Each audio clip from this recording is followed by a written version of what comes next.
Next series in Group D. So it is starting to get a little bit closer here in the group. We've now had a couple of matches that were played out. Team Poland against Team Finland is the next series that is coming up right now.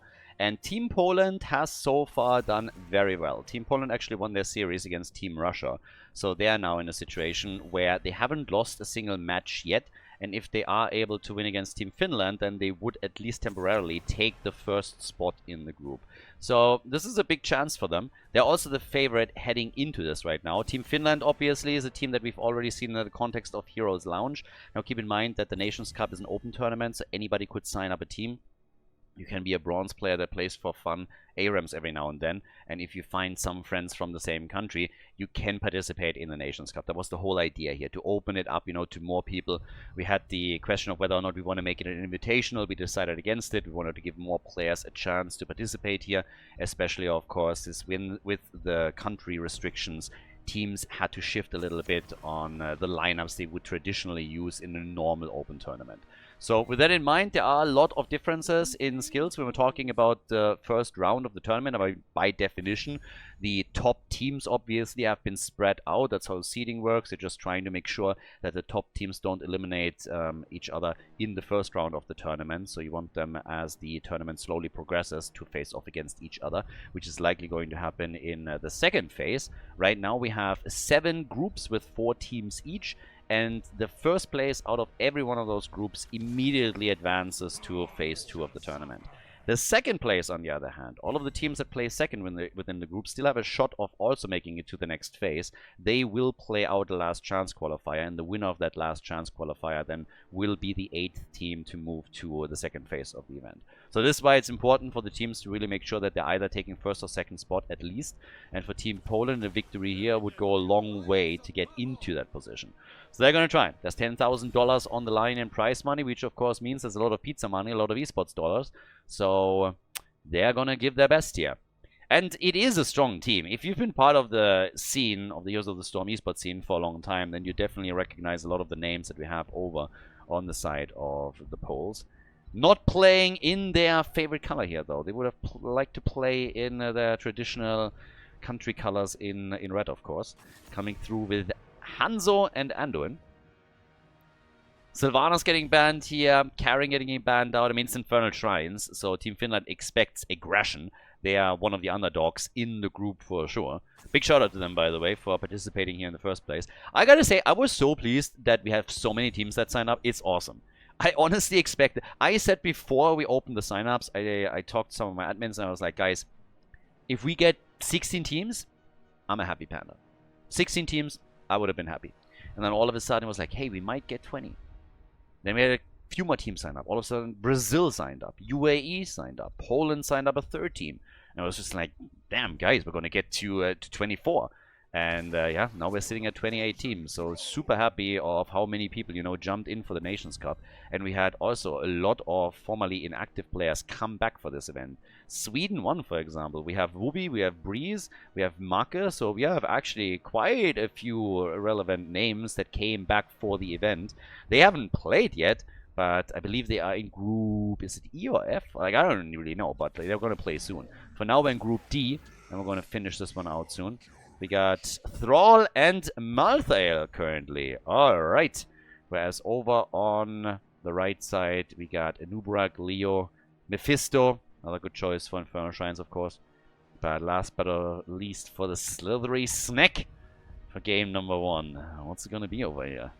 What are we getting? Triple frontline is still possible, but a bit more damage. With them only relying on Mephisto so far, wouldn't be too bad either. And it's the birdie again, Falstad. So, with that said and done, game number 1, Team Poland against Team Finland. Prepare yourselves for battle. Alright, let's go. Blue team on the left with Birchu and Thrall. Richu with Johanna. We got Alvaros and Malthael. Cesabos on Anduin. And Bronek is playing Hanzo. On the right side of the map, it is Team Finland with Odorox on Anubarak. We got TT on Mephisto. Simba on Leoric. Slithery Snack with Falstad. And Lazamehu is playing Stukov. Yeah, the Finnish team. There's actually always like some fun stuff with the Finns. I mean, honestly, one of the first players that I really had a very close relationship with in StarCraft 2 back in the days were some Finnish players, and boy, these guys can drink every single event. I mean, damn. Very, very fun people. Always like it. Lots of alcohol usually involved. Lots of saunas as well. So, yeah, the Finns are tons of fun. They have actually some festival in the middle of the year. I don't know if it's Midsummer's. I'm not 100% certain. But they have something where apparently every single year there are several people that usually drown. And the reason why that is because at that time of the year, everybody, it's like a holiday. Everybody is going usually to a lake or to a river, and there's a lot of partying going on. And they drink so much that there's always a couple of doofuses that just go on boats and go outside on the lake or the river, are so heavily drunk that they go overboard and then they drown. It's absolutely crazy. And apparently, like, there's, I mean, it's a little bit morbid, don't get me wrong, but apparently there's always also occasionally bets on how many will drown that year. It's kind of crazy. And that was just like a thing that it just told me, you know, just like randomly, oh yeah, that's the thing. I was like, okay guys, I'm not quite sure if this is something to be proud of. Pride might be the wrong word to use here from my part, but yeah, it was just crazy. So Finns are crazy, in a good way. Very big fan. So, with that, oh, talking about crazy! Yep, they went for the crazy hard engage on Hanzo, and they dropped him. So Hanzo is gone. That's the first blood for the Finns here. Yeah, for Poland, as I already said, it would be really important to get a victory in this series. If they can lock that in, they would make a massive step forward to getting out of the group. For Finland, on the other hand, it's the exact opposite. If they lose here, then they are in real trouble. Then they basically, honestly, if they lose here, their chance of getting out of the group are pretty much zero. So it would be important for them to make a bit of a dent here. Got Thrall with a few stacks, 7 on the level 1. And then at the same time, we're now getting the Frost Wolf pack on level 2. So, as things slow down a little bit. Yes, by the way, something that I have to say real quickly, which is absolutely amazing. One of the things that I loved about Finland, like I worked in the US for a while, and what I really didn't like there at all. Oh, beautiful! First of all, Jojo completes their quest. That's nice. Nicely done. But Thrall taken down. That's the second kill for the Finnish team. And I gotta say, these guys are stepping it up right now. So what I didn't like in the US, for example, is that everything had to be so PC. When you're working in a big company there, you have to be so careful how you talk, what do you say to people, that you're not, you know, getting passionate about anything that you care about. And then I did some consultant work for a Finnish company, and it was just beautiful. Everybody just said what they thought. There were people that, I mean, in a good way, in my opinion, yelled at each other in meetings. Everybody knew it wasn't personal. Everybody knew it was just the other person being, like, passionate about what they are doing at the job. And nobody was offended. Everybody was just really cool with it. They were still friends afterwards, went out for a drink, and it was just so refreshing. And I totally love that about the spirit of Finnish people there. You know, that it's just what it is. It's just they're just real as people. Love it. Absolutely love it. They are, on the other hand, after their great start into this game, now starting to face some troubles, because Poland came through and just said, you know what, now we're starting to finally step it up a notch, and we're going to get a double kill here. But take your front line apart, force the rest back, and then Punisher number 1 is going to be ours. So now we have a Mortar Punisher on our side. Let's see how you handle that. So, good for the blue team, Team Poland, with a nice push now through the middle. One thing, by the way, that I haven't even really looked at yet, because it was just completely untenable for me that they would do it, is Gathering Storm on level 1. So Falstad going for the hammering build. No auto attack style here, far from it. But instead we're getting full on hammering for the bird, and I haven't seen that used even once. With how strong the auto attack is for Falstad these days, did not think we could see anything else but frequent flyer here. So yeah, there we go. 3 kills to 2. Immediately the attack towards the blue team. But the defense was actually not too bad. I mean, a couple of the hit points on the fort are gone, granted. But generally speaking, this was still a decent defense. Falstad is now sitting at 28 stacks, so he needs 30 first, and then he's going to get a damage increase. And it's going to be increased even further once he hits 80. But that's not something that you typically see. So it's more of a mage approach with some extra burst thanks to the boomerang as well now, which we have on level 7. And with Anubrak engaging hard and them obviously trying to just get those quick kills, that can definitely make sense. We'll see how exactly they're going to use that in later team fights. Didn't really work out for them as we went into the first objective and the first shrine, but, well, I guess we'll soon see. Bronek again with the ranged attack here. Richu at the front with his level 4 completed. He has a lot of CC, and he has level 10. And the lead in experience, that is a big window for Team Poland. So they have Malthael currently with Tormented Souls. We have the arrow for Hanzo. Blessed Shield. Doesn't really come as a shock. And they're just poking here, as they should. Thrall went for Sundering, so he's going to be looking for those flanks. 17 stacks for his Maelstrom on level 1. And he is going to need that 25 first. And with Anduin, I don't think you're surprised to see that he went for Inner Fire. Well, not yet. On 20 Inner Fire, I guess. But for now, we have the Light Bomb. So the attack against Team Finland. Well, what is the Finnish team going to do here? They got to play for time. They got to get level 10. Need to get that experience. Need to get those heroic abilities. And that's what they're currently looking at. Getting attacked in the middle, though.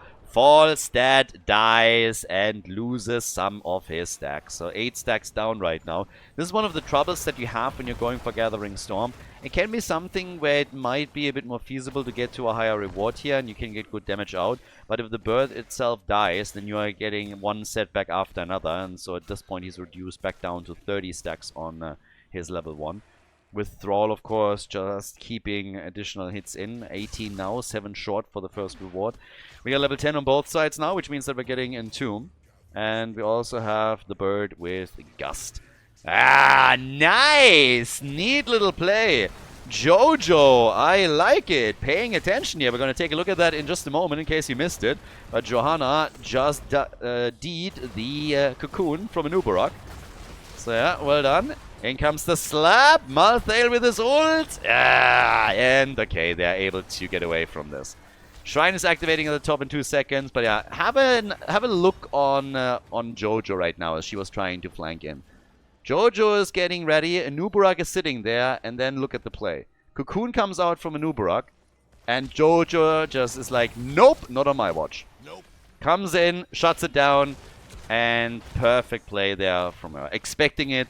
And just quickly hitting the button. And that shut down the Cocoon play.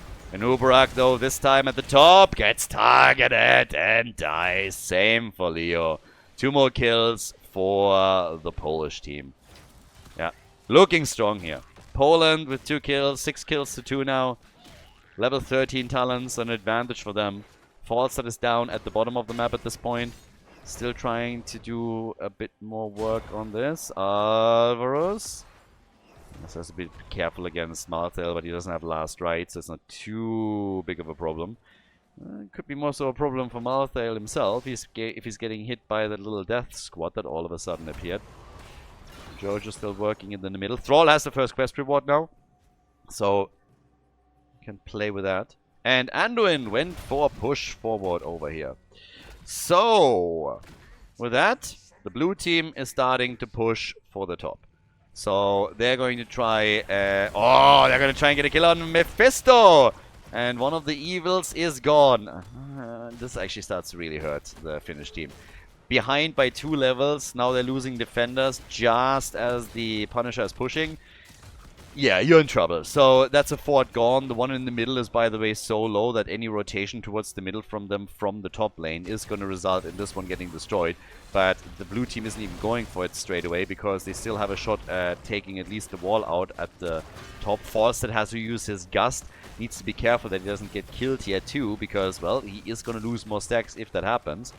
And that is just an open avenue towards the first keep of the game. And they're pushing in for it.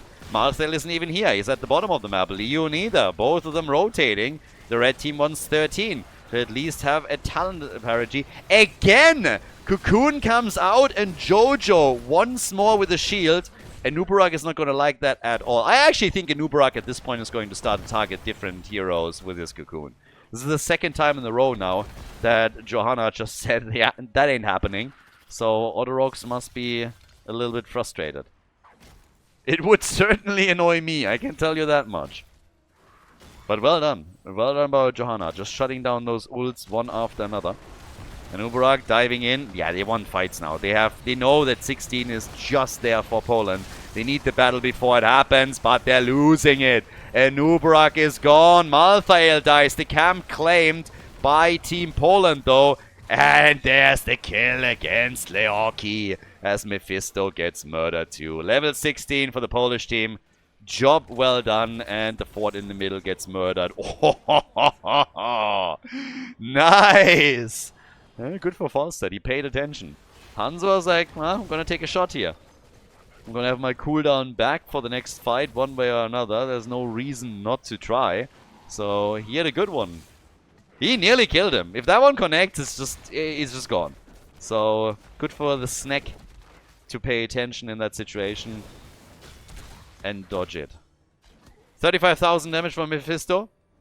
35,000 also for Hanzo. But this is gonna... This is the last fort of the red team, and likely it's not gonna last too long. Joanna moving in. Blessed shield, condemn! And Falstad is dead. This time the cocoon finally hits her. But that was nicely done. Especially, of course, with the level 4 talent, the extra slow that came through. It allowed Joanna to come in. Blessed shield first, condemns them in, slows them down, and that allows the damage dealers to do the work. And yeah, they just crushed it. Opens up the fort more, so they can take it down here. 41 stacks now for Thrall, who's obviously doing well with this. And they are starting to just move towards the middle. That may be a shot with a wave to try and take one of these towers down. There's still a mercenary camp that they could also steal away, and it seems like this is exactly what they're going to try and do. For the red team, makes things a little bit awkward. They obviously know what's happening here, but there's very little that they themselves can do. They're waiting for level 16. The shrine is activating. It's half a level that you have to soak in 20 seconds, which is definitely possible. Falstad is down at the bottom of the map, and Leo has a big wave coming in at the top lane. So this is for sure doable. They're gonna have a 16 versus 16 fight on the objective. The main problem is that Finland is running out of opportunities. This is one of your last shots. You make the play here, and you still have a chance to bring this back. If you, on the other hand, lose this fight, your opponent gets a Punisher on level 20 a few seconds later, then you are in trouble. And a lot of it too. So, this is the moment. This is the opportunity. Falstad, yeah, careful. Oh, Mephisto. He's also low, and he gets killed by Hanzo. The bird murdered a moment later. It's a triple kill. Yeah, sad moment for fans of the Finnish team. This is definitely not what you wanted to see there. They finally got even talents, moved in, and then they all got murdered. Absolutely no chance. One kill after another. That's Team Poland. On their way to victory, I'd say. Very difficult for them to still lose this. If they run it down mid, then who knows? Finland might have a shot. But obviously there's now tons of damage coming. They're already prepping the mid lane as they should. Top lane is taking a little bit of damage. But they're trying to get this keep down as much as they can. Keep that Inspire buff up for as long as possible so that they can push with the Punisher and make this tricky. Bronick just has to survive. Okay, and does. For a second I was like, dude, you really need to get away there. If you die now, that would be horrible. Anduin went into Varian's Legacy on level 20. And we now have the Reaper of Souls for Malthael. Arrow connects with 2. Blessed Shield follow-up. And Falstad ruining the play with a gust. Yeah, nice play here, but they're still getting the kills. The bird gets punished a moment later. Now we have Malthael looking for kills. They're taking down an Uberak. The keep is gone. That's Mephisto and Leoric dead, leaving only Stukov. And the man with the big slap, he might slap hard, but he can't slap that hard. That's a 5-man team wipe. As Team Poland takes the lead in the best of 3. They take the victory on Infernal Shrines against Finland and put themselves in the lead in the series. Nicely done. GG and well played. I hope all of you guys are enjoying the Nations Cup. We have an epic event on hand right now, and it's tons of fun. But please keep in mind that events like the Nations Cup, like Meta Madness, the Bounty Cup, and many other tournaments that we've been running on the channel here to support Heroes Esports are only possible through either private supporters or campaigns that we have with partners on the channel. And right now, we have a campaign going on where you can support the channel for free and with a minimum of investor time. All that you gotta do is download Opera GX, which is a browser that has an integrated VPN, has tons of themes and other features that are directly targeted at gamers. But if you download the browser through the link below and install it, maybe watch a video or two on YouTube, watch a live stream, or just play around with it a little bit, that already is enough to support the channel here. I would really appreciate if you could take a few minutes of your time to do exactly that. As I said before, it's absolutely free, doesn't cost you anything, and I've actually seen quite a few people that then even switched over because they prefer the browser to others. Be it as it may, if you want to support the channel, there's an easy way to do it. So thank you very much in advance and enjoy the rest of the show today. Cursed Hollow, our second map chosen by the losers of the previous series. So Team Finland decided that instead of going for first pick, first ban, they would prefer to choose the map. So Cursed Hollow it is. Quick reminder that all of the heroes that are played cannot be played again. So everyone that you just saw on the first map cannot be picked for map number 2 or a potential map 3. Therefore, kind of starting to eliminate a couple of heroes from the hero pool, but with 89 in the game, there's still plenty to choose from. Blaze gets banned, and Team Finland, I have to say that it was a little bit sad to see the last fight, because they got murdered on that one. And they played safe, they locked in level 13 talents, sorry, level 16, they waited for it. And then they go into the fight, and instantly they are forcing it too hard. They're in a bit of a weird position, lose 3 heroes, and that was the end of it. So, a little bit unfortunate, I suppose. But maybe they can make up for it now on Cursed Hollow. For the blue team, everything is going according to plan. They would love to close this out with a 2-0, of course, as well. We've seen some reverse sweeps, so let's keep that in mind. Side laner pressure by Team Poland. They're banning out Hogan, they're banning out Blaze. And the Haka gets banned now too. So it is essentially the side laners that get targeted by both of the teams, which could also result in an early side laner pick for the blue team. I suppose that they would have loved to go for the Haka, but that's already shut down. So we'll see what the other option is. And yeah, so far, good times over here with the Nations Cup, so we'll see. But okay, right now, let's have a look of what they can actually pull off here. Okay, Lucio. I'm currently thinking if some of the heroes that would really benefit from that pick, where you can out-rotate your opponent, are still available. And I believe Greymane, for example, is still up. So if you would go for some combination where you can use Lucio to speed up Greymane for the rotational plays and then just use him on structures, you can really drive an opponent to madness. And there's always the chance that somebody picks the Vikings. This is a map where that would actually fit. I mean, just the other day we had a Murky pick, for example, which in and of itself was already crazy. So I wouldn't mind if one of the teams would all of a sudden come in and say, hey, we're gonna have a bit of a curveball for you. Let's see how you deal with it. Especially when we're talking about Team Poland, the Pierogis over there could definitely do that. Not so sure, though, if they would. Seems like more, you know, of a straight down the line team. Tracer and May. I mean, damn, they are channeling Overwatch. Holy hell. So, yeah, they are now coming in with the whole Overwatching. Have you, by the way, seen this? Apparently, Overwatch introduced a new character, and she's like Chinese something, or modeled after someone. And the voice actor apparently threw a hissy fit because, allegedly, I didn't really read too much into it. Allegedly, she said that the character was like too sexy or too female or something. And Blizzard actually caved and apologized and is now saying that they're going to try to optimize the model. It's like, Blizzard doesn't learn anything. It's ridiculous. So, yeah, it doesn't surprise me at all that Marvel Rivals is just eating their lunch there. I have never really played too much Overwatch, but every time I hear a story like this, I'm just face-palming so hard. Guys, it's 2026. This crap was flying 5-6 years ago, but at this point, if somebody, like a voice actor, a random complains, fire that person, hire someone new, and people are happy. And of course, most players seem to be insanely unhappy with it.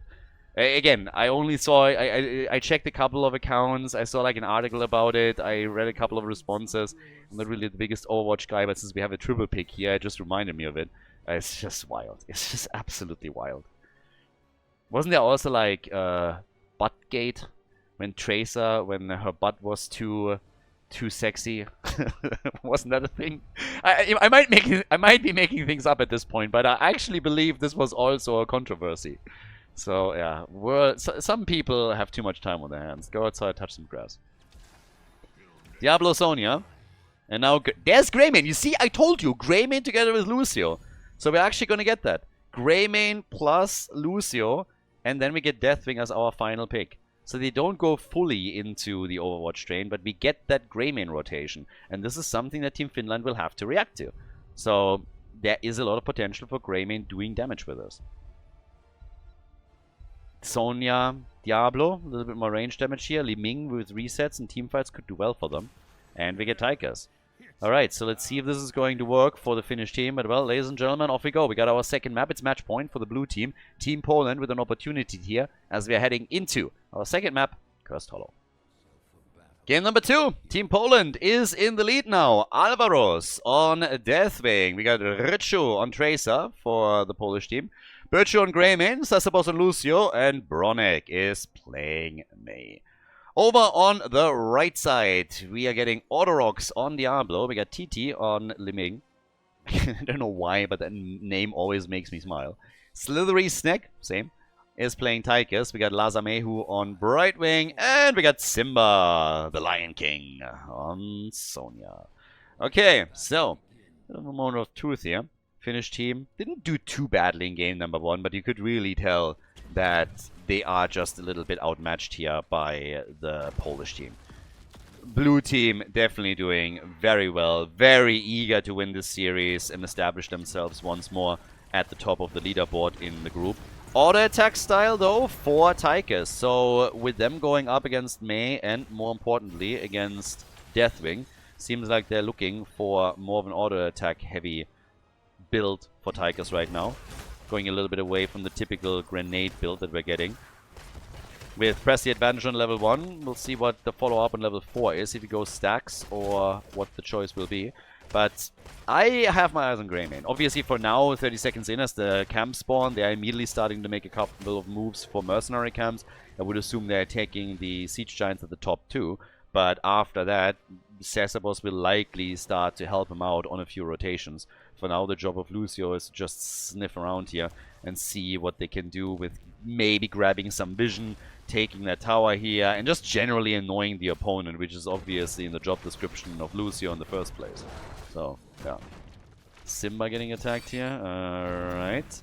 And Lucio is going to do it overdo it eventually. But Tracer is now also coming in, so tries to go for the bomb against Tychus. That was a neat little idea, but hit the siege giants instead. They are invading this though. Team Poland is getting aggressive, ladies and gentlemen. Yeah, they want to go for it, and they're about to steal that camp. Or are they? Diablo is low, but so is Mei. Team walks away, Mei goes down, and the camp was claimed by Team Finland. They took a chance, and it backfired. A lot of people, though, rotated over for the red team. They really brought them, but that resulted in the wall in the middle being destroyed. Greymane playing a crucial part, of course, in this one as well. And Deathwing was for a long time alone at the top lane and able to dish out damage there, which now puts the blue team in a lead in experience. So the attack might not have worked out, but still. By the way, now, as you can see right here, the towers are losing vision or control at some point. So 45 seconds after you've taken the tower, if you don't go back and establish control again and renew that, then the watchtower will turn neutral once more. So you can't just maintain full control over this without retaking it. It was added in the last patch, and in this case, yeah, we're just seeing it right there, as most of the players for the Finnish team are now pressuring at the bottom of the map. The bigger they are, by the way, the choice for Tychus.